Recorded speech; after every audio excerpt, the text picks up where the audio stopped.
আমার শুধু একটাই প্রশ্ন, 50 কেজি আলুর বস্তায় কত কেজি আলু থাকে? হে হাই, আজকে তোমাদের জন্য নিয়ে এসেছি একটা 2 নম্বরের প্রশ্ন, আর প্রশ্নের উত্তরটা অবশ্যই কমেন্ট বক্সে কমেন্ট করে যাবে। তো guys, welcome to another blog, আর আমি শেখ ডায়েরি ব্লগ থেকে শেখ বলছি। কেমন আছো তোমরা সবাই? তো গাইজ, আমি তোমাদেরকে প্রশ্নটা করছি, 1 টাকা দামের শ্যাম্পুগুলো কত করে দাম? তো গাইজ, এই মুহূর্তে বেরিয়েছি কুসুমগ্রাম। আমি আর আমার বন্ধু বাইকে করে যাচ্ছি। হঠাৎ আমার বন্ধু কল দেয় যে চল কুসুমগ্রাম দিয়ে ঘুরে আসি, আর একটু কাজও ছিল ওর ব্যক্তিগত। তো কী কাজ ছিল চলো তোমাদেরকে পুরো ডিটেলসটা আজকের ব্লগে শেয়ার করছি।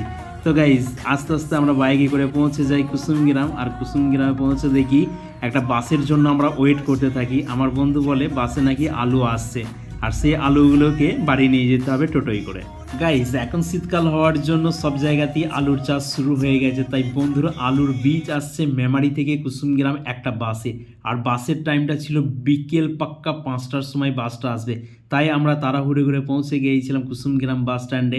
আর কুসুমগ্রাম বাস স্ট্যান্ডে পৌঁছানোর পর কিছুক্ষণ ওয়েট করার পর দেখি আমাদের সেই বাসটা চলে এসছে। এরপর বাস থেকে আলুগুলো নামানো হয়ে গিয়েছিল, তাই আমার কথাটা মনেও পড়ে গেল, 50 কেজির আলুর বস্তায় কত কেজি আলু থাকে। গাইজ, অবশ্যই কমেন্ট বক্সে কমেন্ট করে লিখে জানাবে। এরপর গাইজ, আমরা একটা টোটো ভাড়া করে নিই, আর টোটোটা ডাইরেক্ট পৌঁছে দেয় আমার বন্ধুর বাড়িতে আলুগুলো। নেক্সট ব্লগ দেখার জন্য ফলো দি ফ্রেন্ড হয়ে থাকো। টাটা।